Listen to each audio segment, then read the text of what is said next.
శ్రీశైలం ఎడమగట్టు కాలువ టన్నెల్ వద్ద ప్రమాదం జరిగింది. దోమలపెంటలో ఎస్ఎల్బీసీ ఎడమ వైపు సొరంగం 14వ కిలోమీటర్ వద్ద టన్నెల్లో 3 కిలోమీటర్ల మేర పైకప్పు పడిపోయింది. ఉదయం పూట ప్రమాదం జరిగినట్లు తెలుస్తోంది. ఎడమ సొరంగం వద్ద 4 రోజుల క్రితం పనులు మళ్లీ ప్రారంభమయ్యాయి. ప్రమాద సమయంలో టన్నెల్లో 50 మంది కార్మికులు ఉన్నారు. పలువురు కార్మికులు టన్నెల్లో చిక్కుకోగా 3 కార్మికులను సిబ్బంది బయటకు తీశారు. గాయపడిన వారిని జెన్కో ఆసుపత్రికి తరలించారు. టన్నెల్లో సహాయక చర్యలు కొనసాగుతున్నాయి. బురద, మట్టి ఉండడంతో సహాయక చర్యలకు ఆటంకం కలుగుతోంది.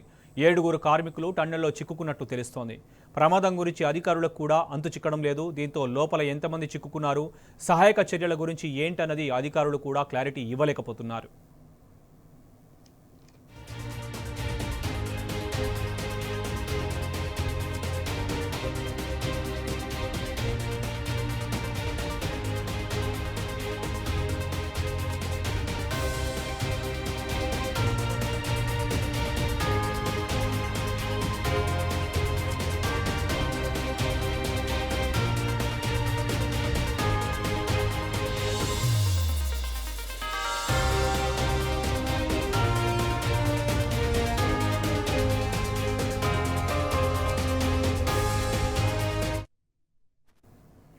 ఎస్ఎల్బీసీ సొరంగం ప్రమాదం పట్ల మరింత సమాచారం మా ప్రతినిధి శేఖరాచార్య అడిగి తెలుసుకుందాం. శేఖరాచార్య, చెప్పండి, ప్రమాదం ఎలా జరిగింది? అధికారుల నుంచి ఏదైనా బులెటిన్ విడుదలయ్యే అవకాశం ఉందా? ఇప్పటికీ ప్రస్తుతం అక్కడ ఎంతమంది చిక్కుకున్నట్లు అధికారులు చెప్తున్నారు? శోభన్, ఇక్కడ ఎస్ఎల్బీసీ వద్ద ఉదయం 8:30 ప్రాంతాల్లో జరిగినటువంటి ప్రమాద సంఘటనపై ప్రస్తుతం మనము ఇక్కడ ఎస్ఎల్బీసీ వద్ద ఉన్నాము. అయితే ఇక్కడ పరిస్థితి చూసినట్టయితే ఇక్కడ ఎస్ఎల్బీసీ సొరంగం ఏదైతే స్టార్టింగ్ ఉందో అక్కడి నుంచి 14 కిలోమీటర్ల లోపల ఇన్సిడెంట్ జరిగింది. 14 కిలోమీటర్ల లోపల అంటే పైకి 1 కిలోమీటర్ పైన గుట్ట దాకా ఉంటుంది. ఆ గుట్టను తవ్వేటువంటి సొరంగంలో పూర్తి స్థాయిలో అక్కడ ఏదైతే తవ్వుతున్నటువంటి క్రమంలో పైన భద్రత కోసం ఒక రిబిట్ లాంటివి సిమెంట్ ఫిట్ చేస్తారు. ఒక 3 మీటర్ల మేర అవి ఫిట్ చేసినటువంటి వాటర్ వచ్చిందని చెప్పేసి వాటర్ లీకేజ్ అది కూలినట్టుగా చెప్తా ఉన్నారు. అయితే ఒక 3 మీటర్ల మేర కూలేసరికి అక్కడ ఏదైతే ఆపరేటర్లు, తర్వాత ఇంజనీర్లు, సిబ్బంది ఏదైతే ఉన్నారో అక్కడికి 50 మంది వెళ్ళినటువంటి పరిస్థితి. అంటే డ్యూటీ కోసం వెళ్ళారు.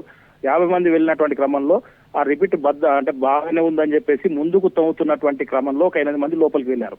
ఆ లోపలికి వెళ్ళినప్పుడు ఒక్కసారిగా వాటర్ లీకేజ్ అవుతున్నటువంటి ఏదైతే సిమెంట్ పైన భద్రత కోసం ఫిట్ చేసినటువంటి ఉన్నాయో అవి ఒక్కసారిగా కుప్పకూలడంతో ఇటు ఉన్నటువంటి 42 మంది పరిగెత్తుకుంటూ కూడా వాళ్ళు బయటకు వచ్చేశారు. అక్కడ ఉన్నటువంటి ట్రైన్ల సాయంతో వాటి సాయంతో కొంతమందికి గాయాల కాగా వాళ్ళంతా కూడా బయటకు వచ్చినప్పటి పరిస్థితి. అయితే 8 మంది అయితే అక్కడనే చిక్కుకపోయారు. ఒక్కసారిగా అక్కడ చిక్కుకపోవడే కాకుండా అక్కడ వాటర్ ఉధృతంగా రావడం ఒక ఎత్తు అయితే పైన ఉన్నటువంటి దిబ్బ మాదిరిగా, తర్వాత గుట్ట మాదిరిగా ఉన్నటువంటి ఏదైతే రాళ్ల మాదిరిగా ఉన్నటువంటి ఒక్కసారిగా లోపలికి కుప్పకూలడంతో అక్కడ వాళ్ళు ముందుకు వెళ్ళలేక ఇక్కడ బయటికి రాలేక అక్కడనే చిక్కుకపోయారు. ఒకవైపు బురదమయం, ఒకవైపు ఆ కూలినటువంటి ప్రదేశంలో వైర్లు కట్టు కావడంతో కరెంటు కూడా పోయింది. అయితే అక్కడ వాళ్ళు అయితే చిక్కుకపోయినటువంటి పరిస్థితి. ఉదయం నుంచి కూడా ఇది మనం చెప్తూనే వస్తున్నాము. ప్రమాదం పట్ల సంబంధిత అధికారులు ఏమని చెబుతున్నారు? సహాయక చర్యలు ఎంతవరకు వచ్చాయి? ఉదయం నుంచి కూడా జరిగినటువంటి గోప్యంగా అధికారులు అయితే ఉంచినటువంటి పరిస్థితి. అసలు వాళ్ళు అంటే ఈ కొద్దిసేపటి క్రితం మంత్రులతో పాటు అధికారులు కూడా అక్కడికి వచ్చేసి ఆ సంబంధిత ఏజెన్సీ వాళ్ళ అక్కడికి వచ్చేసి ఒక మీడియా సమావేశం ఏర్పాటు చేశారు. మీడియా సమావేశంలో అక్కడ చిక్కుకున్న వాళ్ళ పేర్లు, వాళ్ళు ఎవరెవరు, వాళ్ళ హోదా ఏంటి అని చెప్పేసి వాళ్ళ ఒక అటైతే రిలీజ్ చేసినారు. కాకపోతే భద్రత వాళ్ళ సహాయక చర్యల గురించి మాత్రము వేరే ఒక టీం రావాల్సి ఉంది. వాళ్ళు వస్తే గానీ సహాయక చర్యలు చేపడతారని చెప్పేసి చెప్తున్నటువంటి పరిస్థితి కనిపిస్తా ఉంది. అక్కడ పరిస్థితి చూస్తే సహాయక చర్యలు ఇప్పట్లోనే స్టార్ట్ అయ్యే పరిస్థితి లేదు. 14 కిలోమీటర్ల లోపల సహాయక చర్యలు చేపట్టాలి. చాలా అంటే అక్కడ లోపల పరిస్థితులు చూస్తే చాలా ఎత్తైన గుట్ట ఉంది, తర్వాత లోపలికి సొరంగం ఉంది. దాని వెనకాల కూలినటువంటి ప్రదేశానికి వాళ్ళు బురదలో ఎక్కడ చిక్కుకుపోయారు, ఎట్లా ఉన్నారు, వాళ్ళకి ఆక్సిజన్ ఉందా లేదంటే అక్కడ కరెంటు కూడా లేనటువంటి పరిస్థితి ఉంది. ఇవన్నీ చూస్తే అయితే సహాయక చర్యలు చేపడుతున్నాం, వాళ్ళకి క్షేమంగా తీసుకొస్తామని చెప్పిన మాట ఒకటే కానీ ఇప్పటివరకు అయితే సహాయక చర్యలు అయితే వేగంలో ఎక్కడ కూడా కనిపించినట్టయితే మనకు కనిపిస్తలేదు.